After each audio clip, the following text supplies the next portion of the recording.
He's flying! Yes! There's history!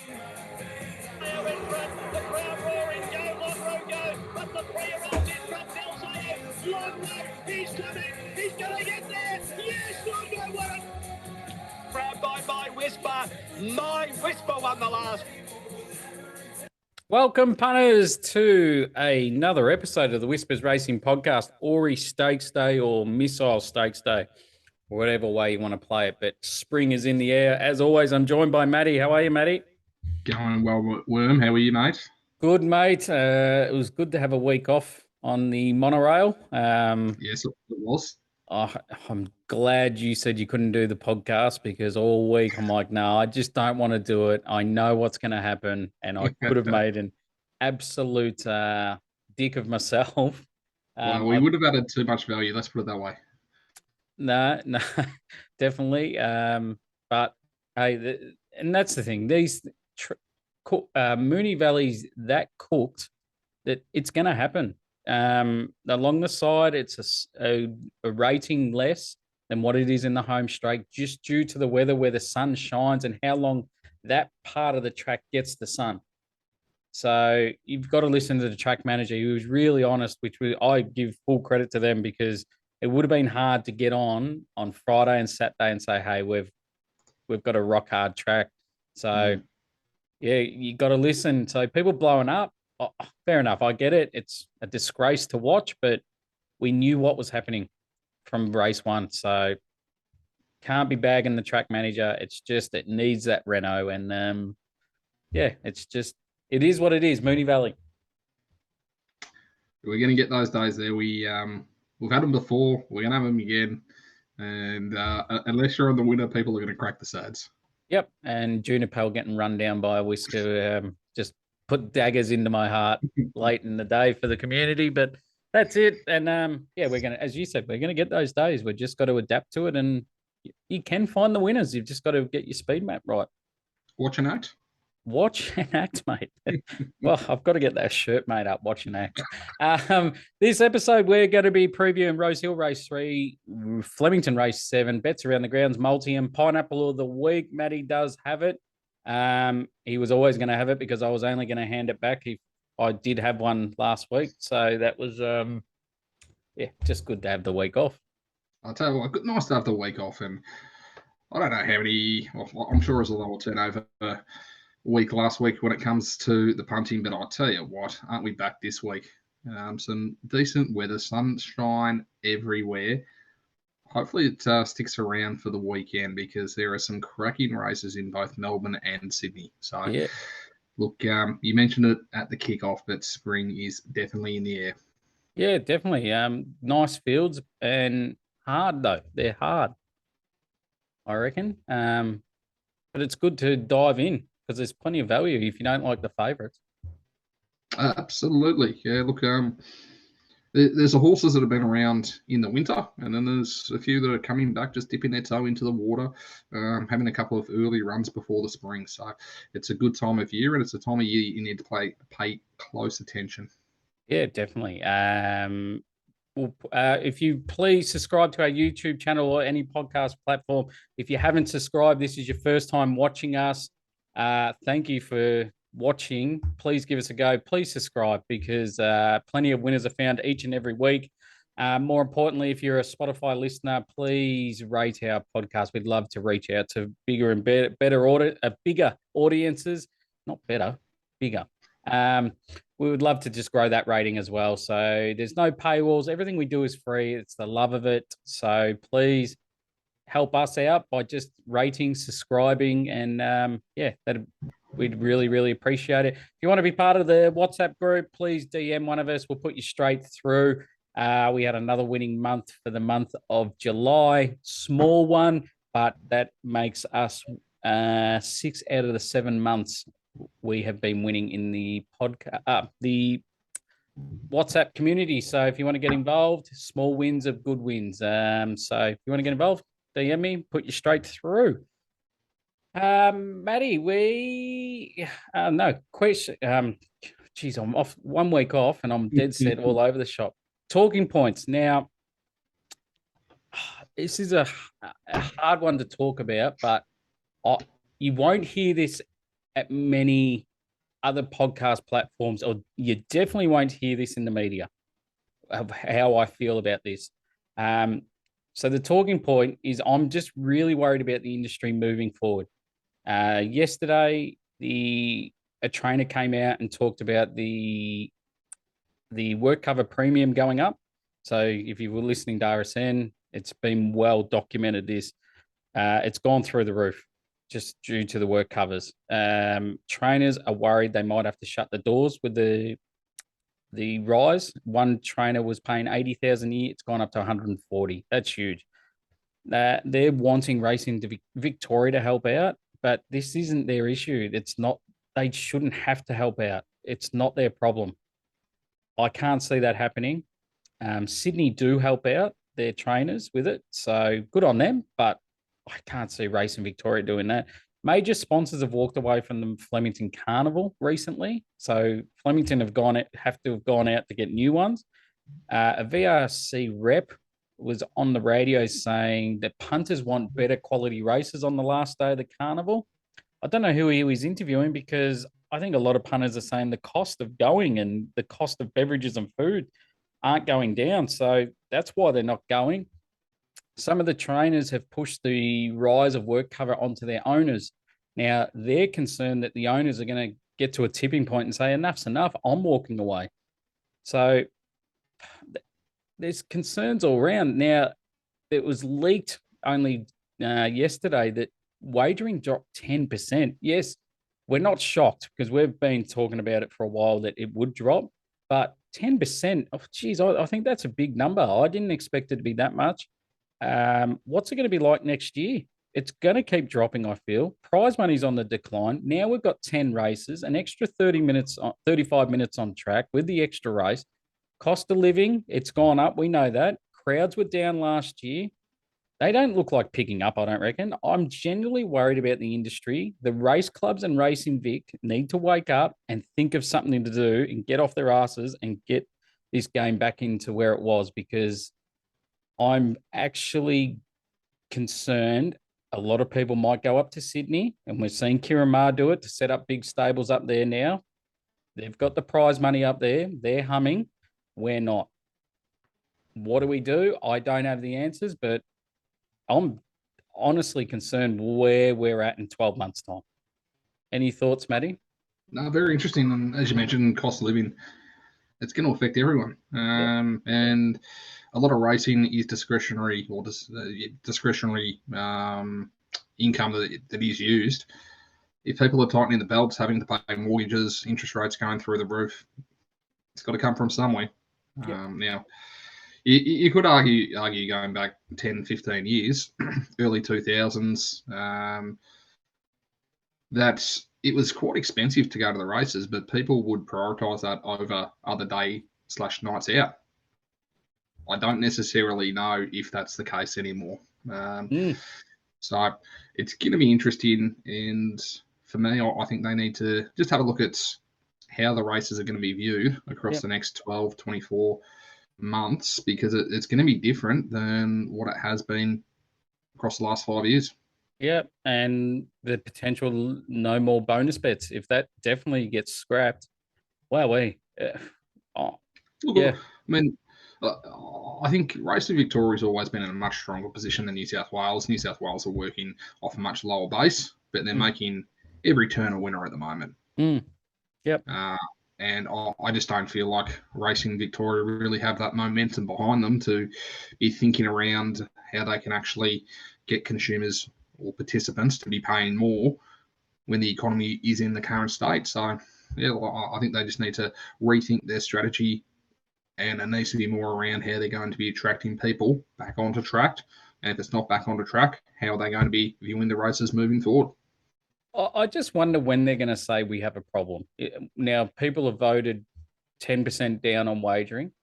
People aren't going to the races.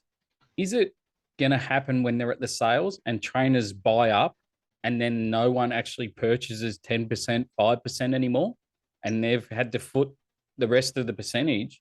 Is that when they say, oh, we've got a crisis?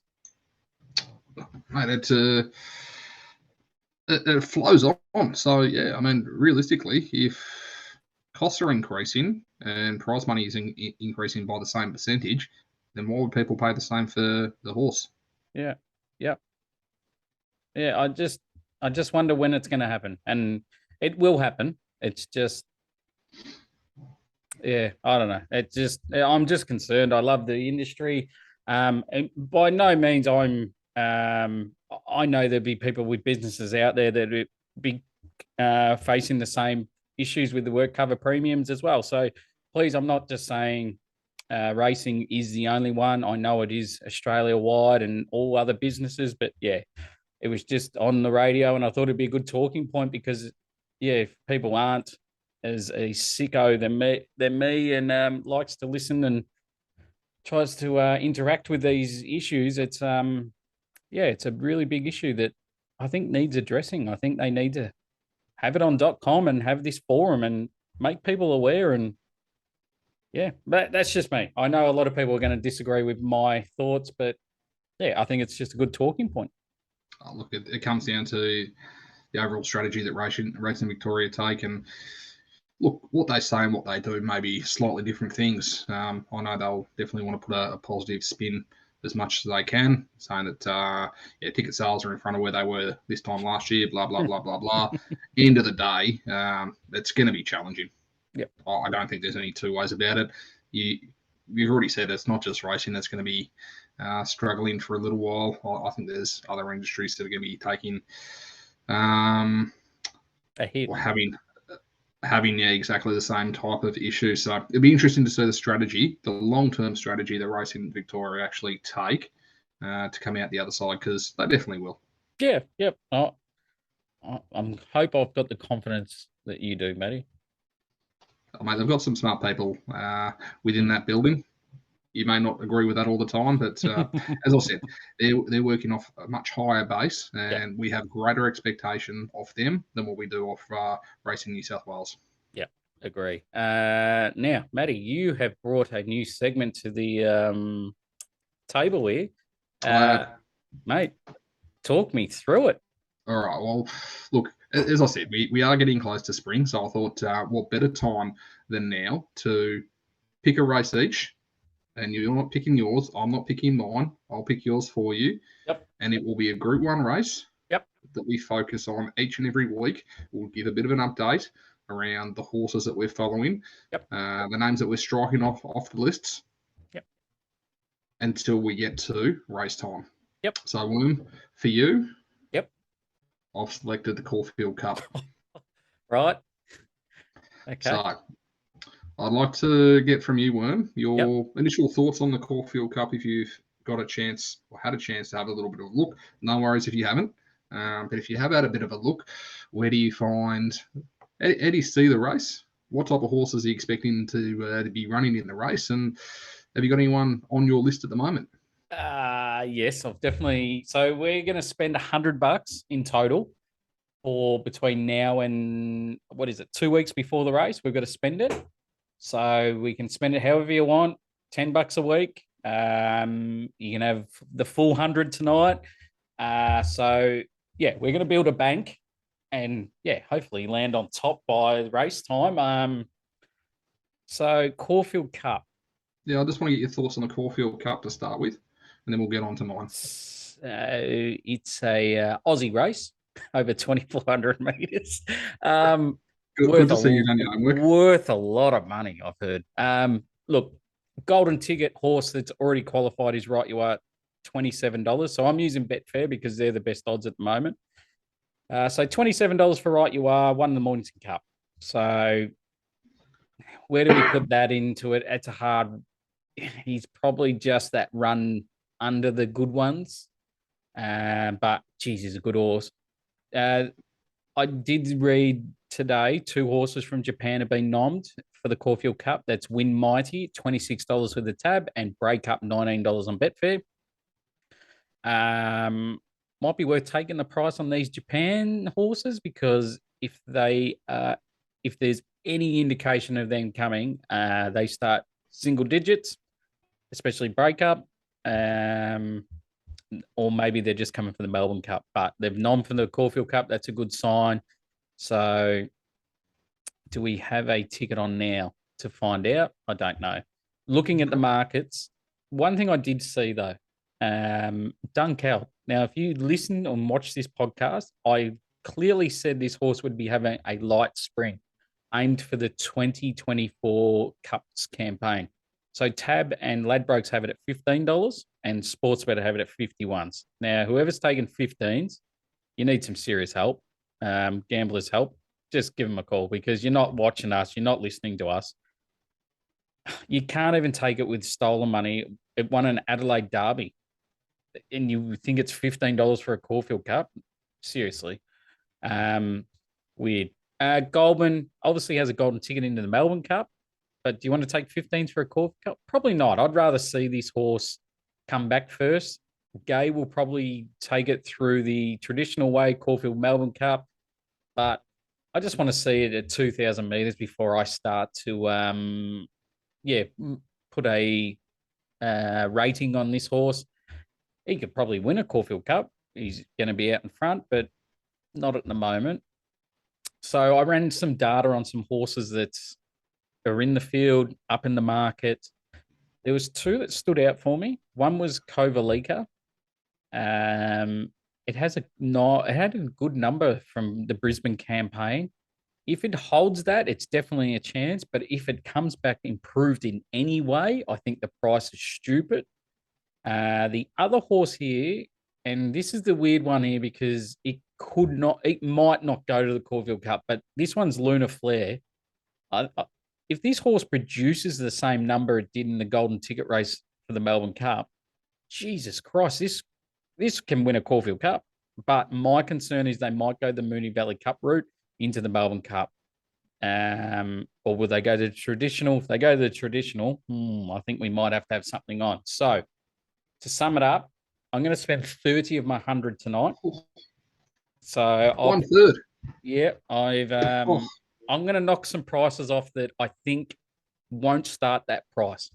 All right, just write this down. Yep. The three I'm going with is $15 on Breakup, the Japan horse at 19s.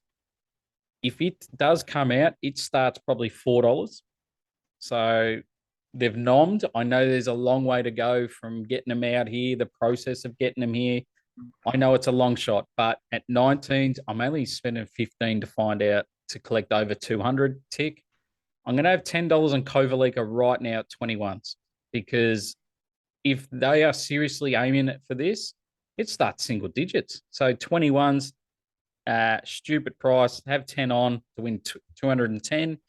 And then Lunar Flare, I've got to have $5 on this at 51s. I know it's a risk at 51s, but it's worth taking because if they take it to the Caulfield Cup and it runs anywhere near that figure at 2,500 meters, oh my, this is just stupid price. But as I said, I think it might go to the Moonee Valley Cup. But as I said, these are prices I want to knock off because they do not start this price if either of these three are in the race. Any thoughts, Matty? I like it. Kovalika, one of my favourites. I'm very interested to see what Waller does with Kovalika over the spring. I like it, and I like the strategy as well. You've only outlaid, $30, and you're winning 250 plus. So, yeah, don't mind the strategy. But if you want to bet, I've only gone Betfair because their prices are so much better.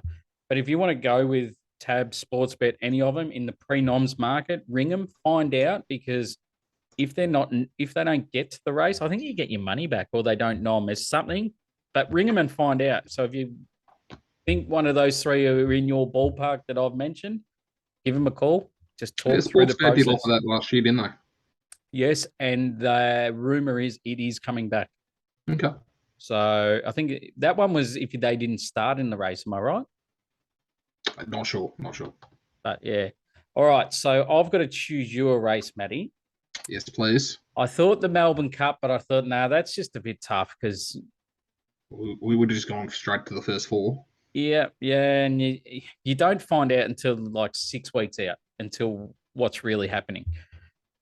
So then I thought, do I give you the Rupert Clark late in November, 1,400 meters, 1,000 guineas, really fuck you up and make you work hard? But look, I think we've got to go Cox Plate because it is going to be a premium Group 1 race. Okay, I don't mind it. Good race to pick too, because first acceptances come out next Tuesday. Yep. So yeah, I don't mind that at all. Thank you, Worm. Now, mate, did you know for this year's version of the Cox Plate, there's actually 3 invitationals? Yes. Yeah, one of them's actually this weekend. One of them's the Saratoga Derby. That's the one over in New York. Yeah. The 3-year-olds over 1900. Yeah, which State of Rest, I think, won and came out and won. What's the other 2? You got the Juddmonte over in York. Oh, yes. Run over 2,090 metres. Yep. On the 24th, so a couple of weeks away. Yep. And, the second favourite in the field, Paddington, is running around in that. Yep. And then there was a Japanese race that's already been run, and the invitation wasn't accepted. So there's 4. You forgot the Dado Chim Chin Nam at Moonee Valley. Chim Nam. Well, I was just talking international invitationals. Oh, it could be an international flavour to it. No, but I like what they're doing because the Cox Plate is a much better race when we get these international horses. Yeah. It does add a different component to the race. Yep. You have a look at the race last year. Look, don't get me wrong, it wasn't a bad race, but Zakion, Thunderstruck, Alligator Blood, Mr. Brightside, Moonga, Gold Trip, Law of Indices, Young Werther, Maximal, Animo, Profondo, and El Bogadon.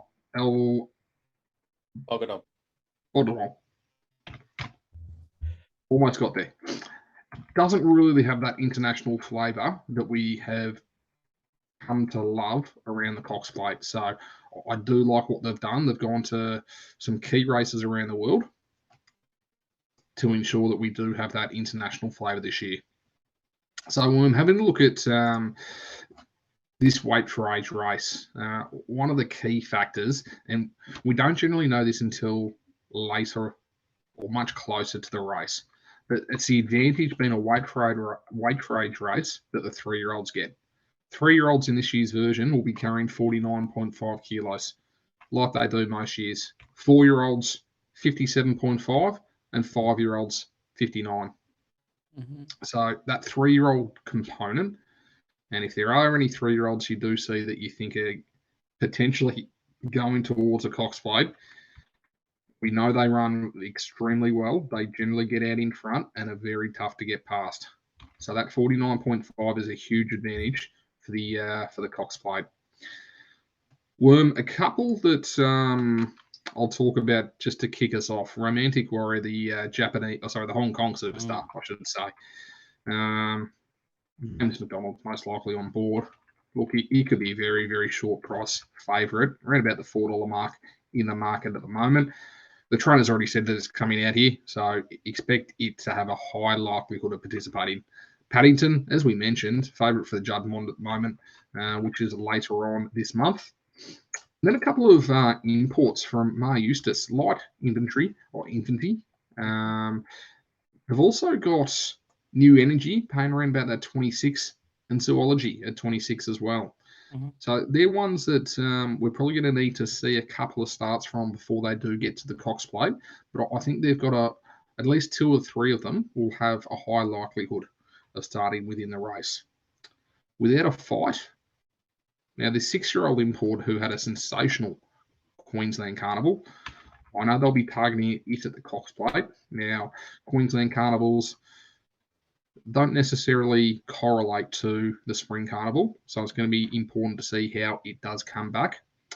Prowess, the Kiwi horse trainer Roger James has mentioned that he's very keen to see this within a Cox Plate. It's just whether it's going to be running in this year's version of the Cox Plate or if he holds it off for another 12 months. So I think Prowess is one that we do need to definitely keep an eye on.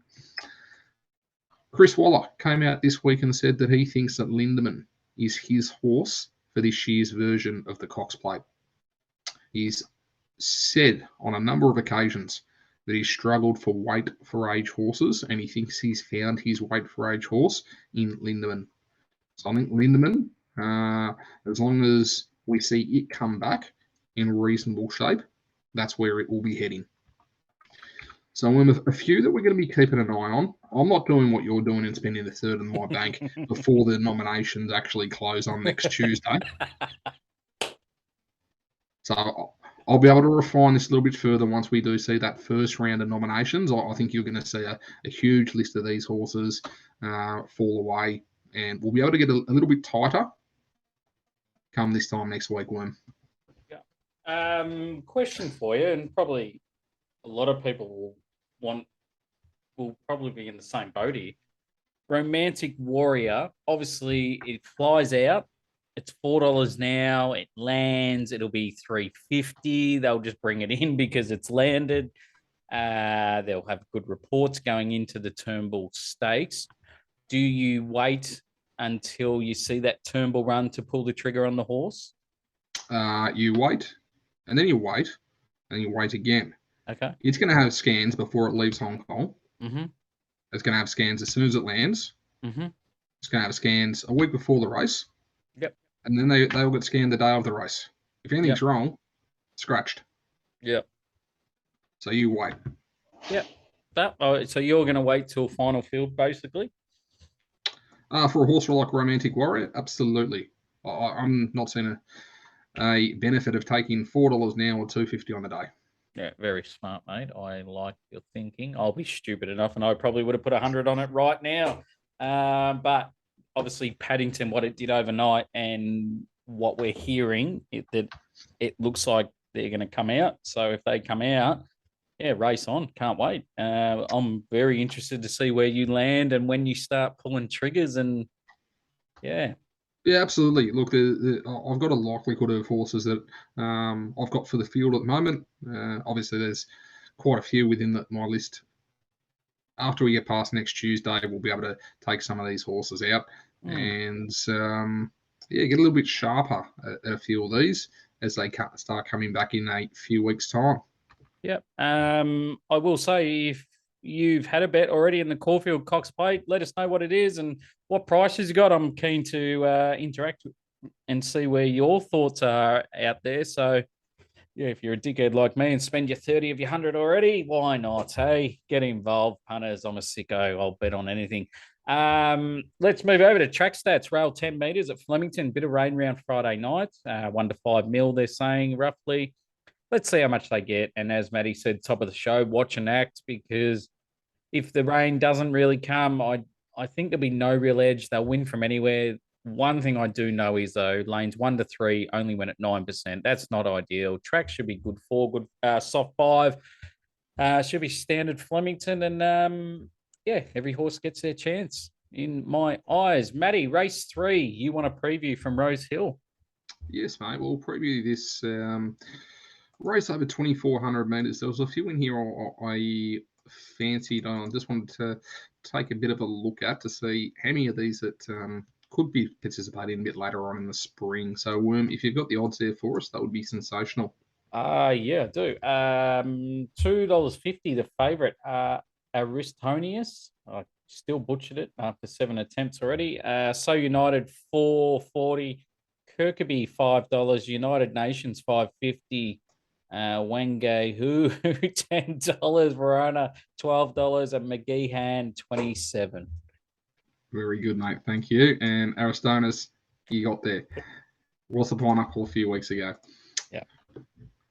Mate, from a speed perspective, I'm expecting So United to jump from barrier number 2. Barrier number 1 is scratched, so it's going to get the easy lead here. I don't see too much competition in the race with 7 runners going around. So United, I think, will be the clear leader, and expecting it to get a bit of a kick on the corner with it being able to set whatever tempo it wants.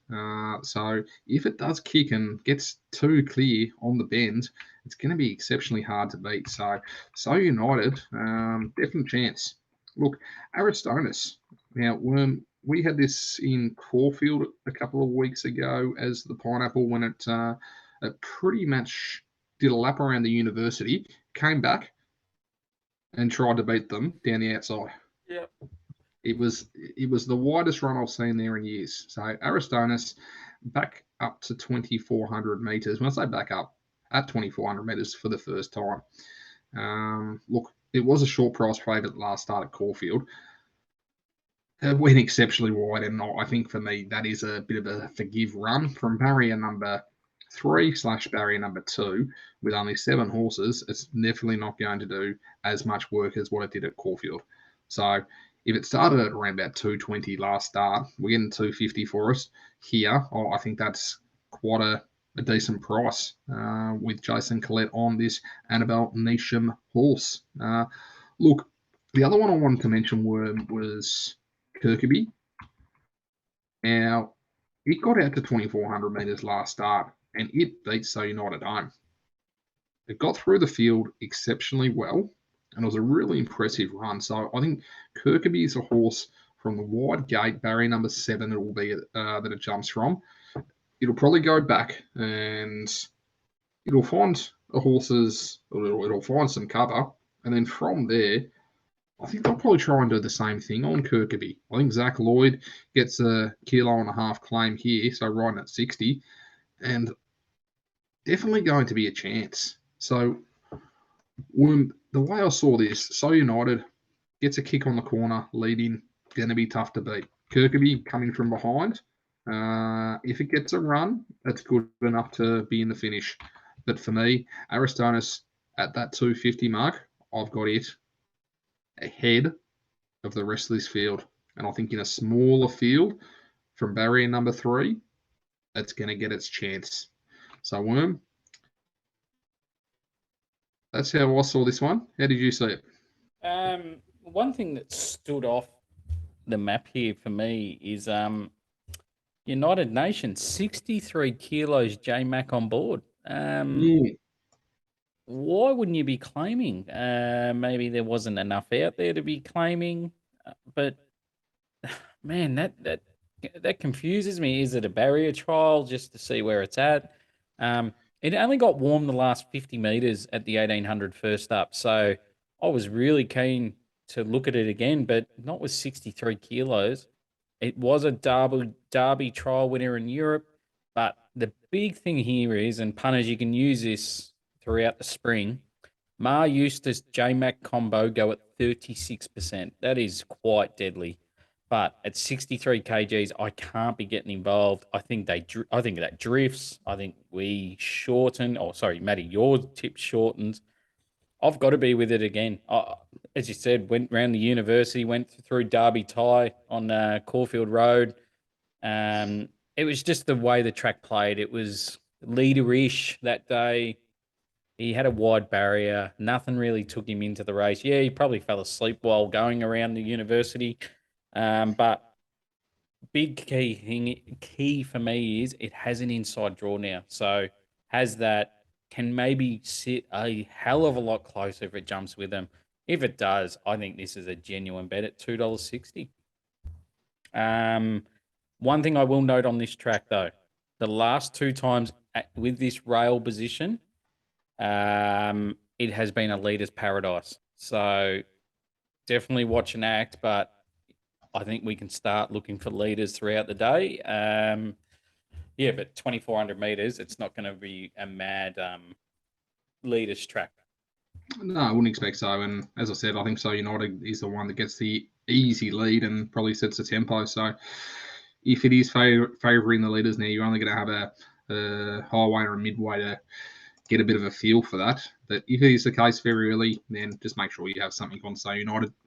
Yeah, definitely. I like it, mate. I'm with you. When we align, that is quite scary. Like it. Flemington Race 7 there, Group 3 Aurie Star. I'm going to preview this. I think it's actually a really nice race to be talking about. With the odds here, we have the favourite at $3.60. Cause for concern. Craig Williams on board. It's our time, $4. General Bow, $6. Much, much better from Sydney, $8. Here to shock first up, $11. Z Thus, $13 down from Sydney. And the rest, you can have $14 plus the rest. Speed map. I'm predicting a fast tempo here with Dance Studio by leading with much, much better. They generally go a good tempo, so I don't think they'll sit up here. I think they might try and run them off their legs. Here to shock, going to be first up. Be looking to have a soft run behind the leaders. Genuinely don't think he's going to be trying to fight for the lead, but he could be worse than midfield. General Bow, Mr. Exclusive, should get really soft runs behind the leaders here. The two faves here, cause for concern, and It's Our Time should be midfield, no worse. With the speed map, I'm keen to be with It's Our Time here. Had a sticky barrier last start, was forced to go back and wide, be the widest runner on the corner, but ran the best 600, 400, 200 home of the meeting. I love seeing that. Hit the line hard on a day. It was hard to make ground at Caulfield. This horse loves the tracks and distance. 6 starts. I know it's only 1 win, but there's 4 placings. I know I've previously said it's a milk drinker, and I'll never back this horse again, but look at the field it's up against. Its danger in the market is cause for concern, who should be getting 8 kilos off It's Our Time, but it's only getting 1.5. It's Our Time has a handicap rating of 95, cause of concern 79. So there's a huge gap there. Barrier 9, I think it just stays out of trouble, can run its own race, has good form, has form coming out of the races it's been in. So that's huge for me. A lot of positives to be backing this horse against a very average lot. Cause for concern. The only knock, as I said, is the handicap rating for this horse. Should be getting 8 kilos off It's Our Time. If you listen to the trainer on the radio, it's the best it's worked before this race. So I'm not taking it on. I'm not talking anyone out of this bet. If you do like it, back it. But I think It's Our Time should have it covered. As I said, here's the shock. Good. It's in for a really good campaign. 2 jump outs, marked the most recent jump out and A. Look nice and strong. Will win races this prep, especially early in the spring. Good money with some races and where horses will not be fit enough to be winning. And here to shock is one we will be following. Much, much better. Brings down the Sydney form. You've always got to respect that because it's starting to get really strong and they're starting to dominate. Has form around, think about it, only beaten 0.78 back in February. Now, if it brings that form, wow, $8 is an absolute steal. Zuthas, total forgive last start, no luck whatsoever. Was just a barrier trial, never saw clear air. And you've got to forgive that at around $12. Matty, any thoughts? Mate, you just stole my thunder with the horse down from Sydney, much, much better. It was the only one that I could potentially see getting close to It's Our Time here. I thought its run against Colino last started around about that $4 mark. Colino was exceptional in that race. I think with John McNeil on here, much, much better is a definite bet at around that $8-9 mark. But yeah, It's Our Time at $4. You can play them both quite comfortably. There's one thing that I've been thinking about here, and I don't like to think there's been any foul play played here, but Ingratiating was scratched at top weight 59. Now, if they didn't accept, weights get go up. So does that mean they've only just put it in for Zuthas to carry the 55? And yeah, you can't scratch it because of a barrier. And the Sydney race for Ingratiating is a lot harder. A lot harder, absolutely. So it's probably going to be a 2-bet play. Blake Shin goes on this horse. I love him when on a Cummings horse. It just, I don't know, it just screams of not fair play, but just taking advantage of the rules.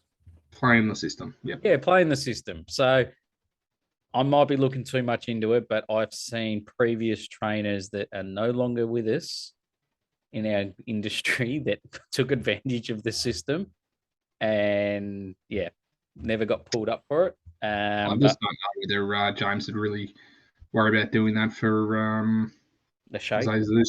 Yeah. Yeah. I don't know. It just stinks of it. And when that sort of happens, it just it'd be interesting to see how the market reacts and see if anyone agrees with me. Let me know on social media what you think. Any last thoughts, Matty? No, as I said, I can see you've landed on It's Our Time, and I'll be having something on much, much better as well. Okay. Around the grounds, where are we going, Matty? Mate, we are going up to Sydney. We'll kick off in race number 5. Wave Rider Boy really liked its second up win. And last start, look, I think it was pretty much the gate. Just got back and flew home. So I thought its last start was exceptional.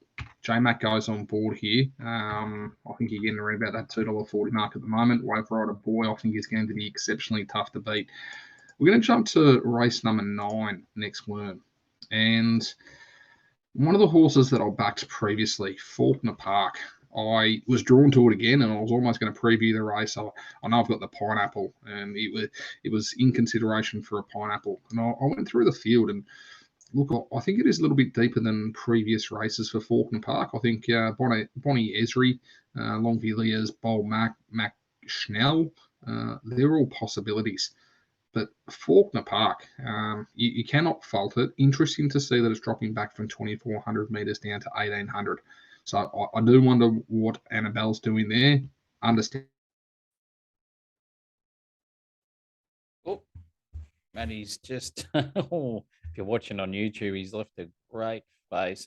Yeah, talking about Faulkner Park, I'm with Matty with that. 2,400 back to 1,800. Why? That's my biggest concern. Why they're doing it. It's been set for the Metropolitan as a grand final. So is this a barrier trial for it? I don't know. It just, yeah, Zach Lloyd on. I know he's an apprentice, but he's been competing with the big boys of late. So yeah, he's just a horse that, do you want to be taking 250?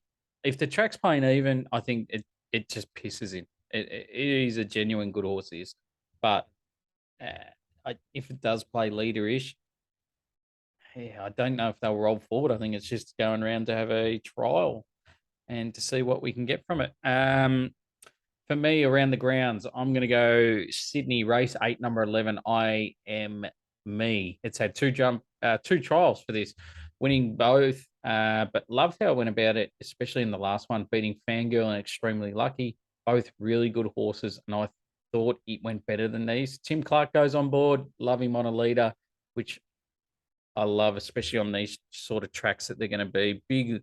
Took big leaps last year. Wow. Took big leaps last year, and especially in the Oakley Plate starting $8.50, and only went down by 2 lengths. I'm just going to invite Maddie back in. Give me 2 secs. So I think he's bringing the genuine form into this, and yeah, I just think he's a pretty good price at around the $4. And yeah, I just think Big Parade, we know how he went. Sorry guys, I'm just trying to get Maddie back in.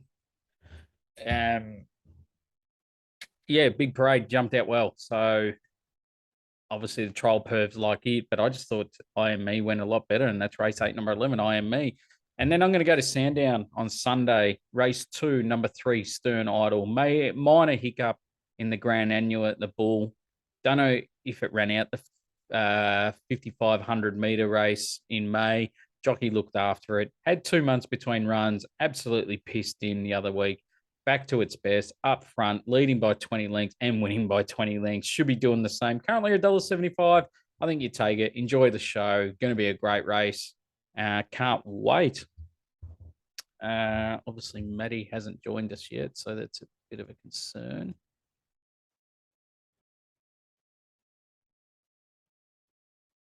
We'll see if we can get him back in. Multi-time. So we're going to go. I'm going to throw in It's Our Time. Flemington race 7, the place, $1.70. Maddie's going to throw in Astrotonus race 3, the place, $1.55. And also Rosehill race 9, Bold Mac, the place, $2.20. I'm going to throw in Sydney to beat GWS. So that comes to $13. So that's Sydney to beat GWS, Bold Mac in race 9, Rosehill. It's Our Time, race 7, Flemington, and Astrononus, race 3, Rosehill. Pineapple Time. I'm waiting for Matty to come back in here. He's not joining at the moment. So what we're going to do, I'll try and run through this if Matty doesn't join us. Matty's pineapple of the week. I have it here. I'm just going to bring it up. So he's going to go Rosehill, race 5, number 2, Wave Rider Boy. He's loved what he's done this prep. He's had second first up, 1 second up, second again, third up with a touch unlucky. I think he's peaking for this. J-Mac goes on from barrier 10. It looks like a benchmark 70 race, and when this is saying benchmark 78, but I think Matty is pretty keen, and we're just waiting for Matty to connect here. So yeah, that is race 5, number 2, Wave Rider Boy.